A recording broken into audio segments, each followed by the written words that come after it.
Full tank, ma'am? Arang kan lang. Ali,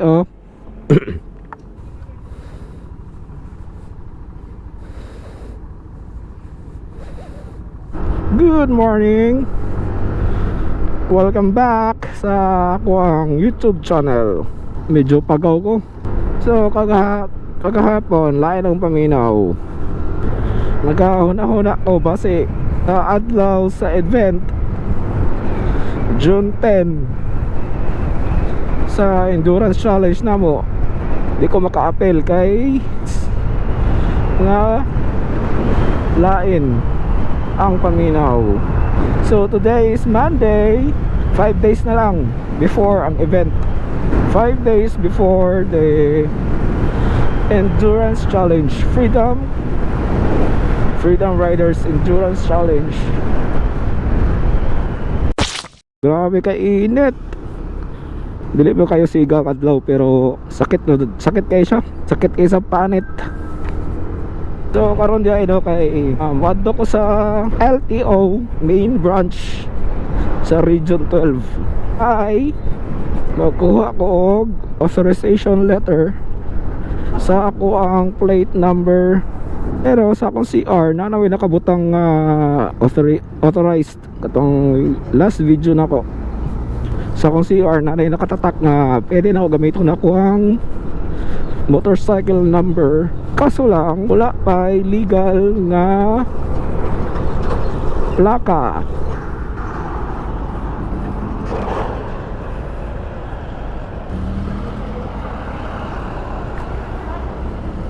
Thank you. Okay, about sa authorization, need po na to magkuha og authorization letter gikan sa LTO. First reason na po anong magkuha ko authorization letter eh nakita na ko sa social media, siguro Facebook ata to siya niya, pan siya kanang attorney, mag-explain niya ang about sa CR sa mga motor. So kailangan daw na atay letter para mas sure nga dili ta sitahon sa mga HPG. Kabalo naman tano kay ang HPG naana sila yung mga dili man sa tanan HPG sa mga sa mga uban na lugar labaw na sa Luzon na sila yung mga mo sila og sariling batas nila. Ang uban nga HPG wala nila ginasunod ang batas, dili man sa tanan, no? Oh, mas gwapo ng manigurado ta kukuha ta og authorization letter gikan sa LTO para mas sure ang biyahe nato ang singasa. Okay, update na ako diri sa Polomolok, South Cotabato. Diyan akong boses ba pagaw. After na ako sa LTO, diretso ko dyan saan kay magpa bike check. So naday ko di ka mag-advance bike check na ay mga lugar-lugar sa Mindanao assign nila. So sa Jensan naiduha ka shop nga mag bike check nga wala pa wala pa naka-update sa makatanaw nga video, sa mga katanaw nga mag apilog endurance ride natay bike check sa Jensan.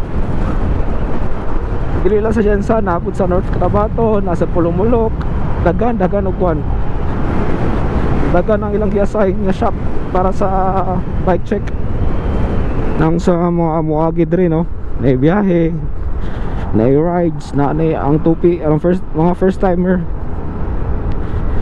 first timer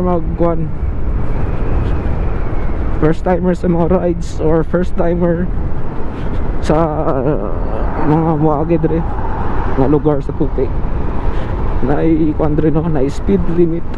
Sulod ka sa tupi bale na siya ay 70, maximum niya 70 yana 70 km/h. Then kung naana ka sa sentro mismo sa tupi, maximum 50 km/h. Nana sila yung mga kondre mga pusil para sa masakyanan. Stricto dyan sila diri sa stricto sila diri sa speed limit Saan na ta sa Coronadal na medyo nagkuha na akong boses. Medyo tarong na. Di parehas sa kuan. Di parehas ganina. Karon medyo okay na. Og na ay dakop HPG alert. Na ay dakop. Okay, let's go.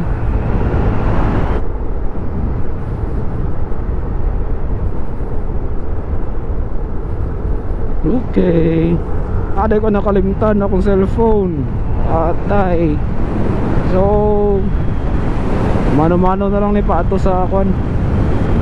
Mano-mano na lang paato sa LTO main branch. Medyo nakalimot ko sa dalan. Mano-mano na lang. So asa man ta magsuludan eh. Siguro. Kung magamit ka og Google Map, dali lang siya. Dali na ata. Dali lang nimo siya makita sa Google Map. Diri ata to nga dalan.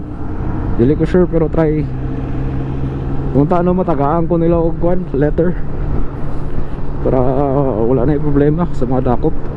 Kumparahon man natay ipakita sila ang letter gikan sa LTO. Murag diri na ata to. Murag diri siguro.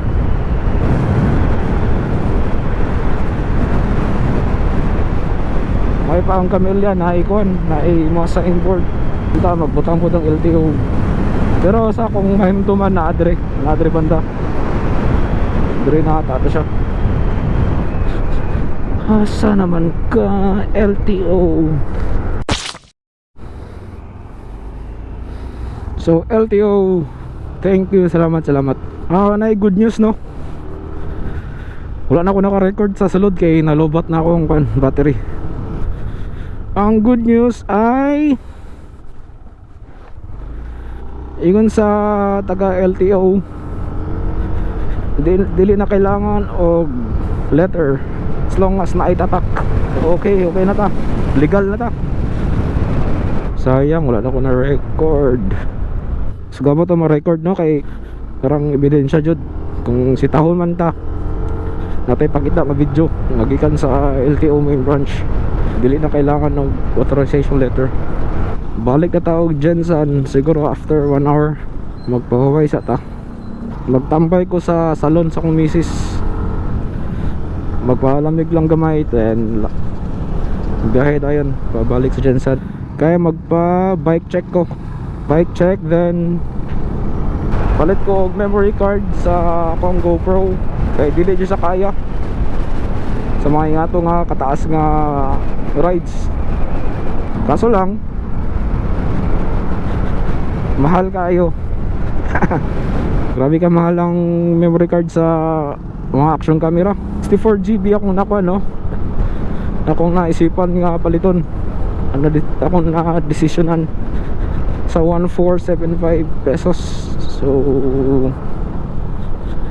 pero pwede na po siguro to siya.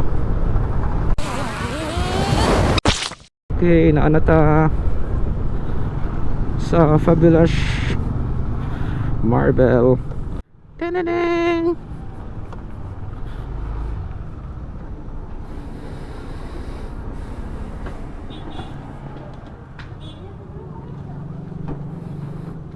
Okay, let's go back to balik ng taog Jensen. Grabe kainit jud ang Marble. Balik tag Jensen para magpa-kuan, para magpa siguro bike check. Bike check ta.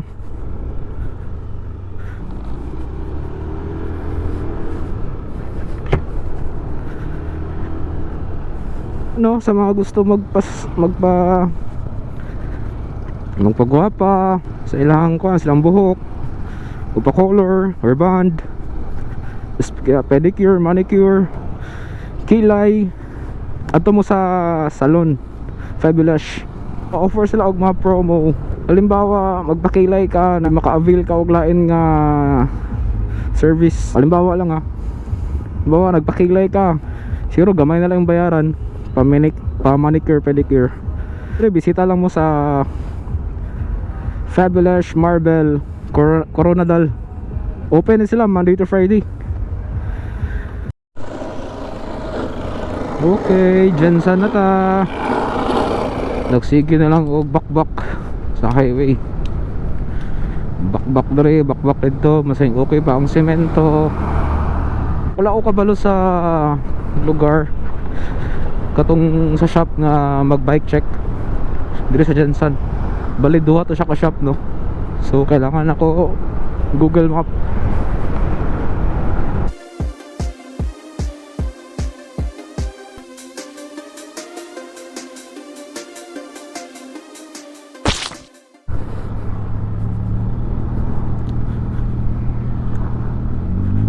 So bago ko mo adto sa shop para magpa-bike check, ulit sa ko og knee pad and elbow pad nako para wala na i-delay. Mahuman na tanan, then plot na lang sa January 10. Usap. Kuha na ni.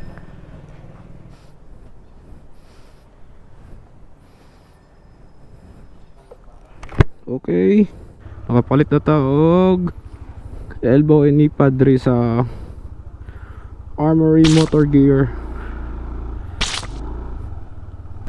Proceed ko sa shop nga para sa bike check.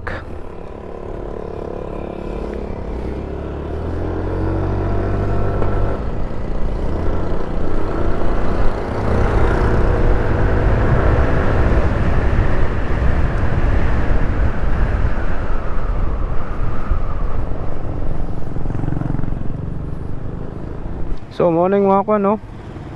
Listahan para sa mga kwan shop nga mag bike check.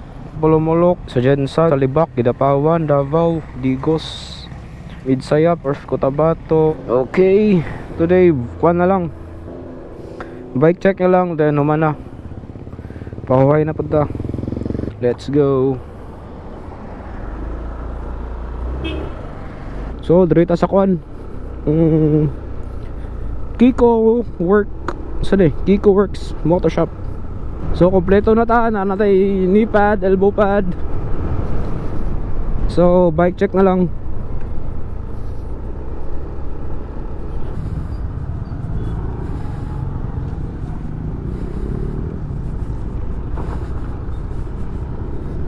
So okay na, no?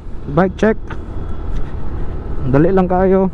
Check lang headlight, mga brakes, signal lights. Ito dre na lang siguro ta. Thank you sa mga viewers, sa mga nag-view sa akong video. Salamat kayo. Takits na lang ta sa Saturday June 10 o sa event day sa 11 2 AM. Ride safe tanan. Thank you.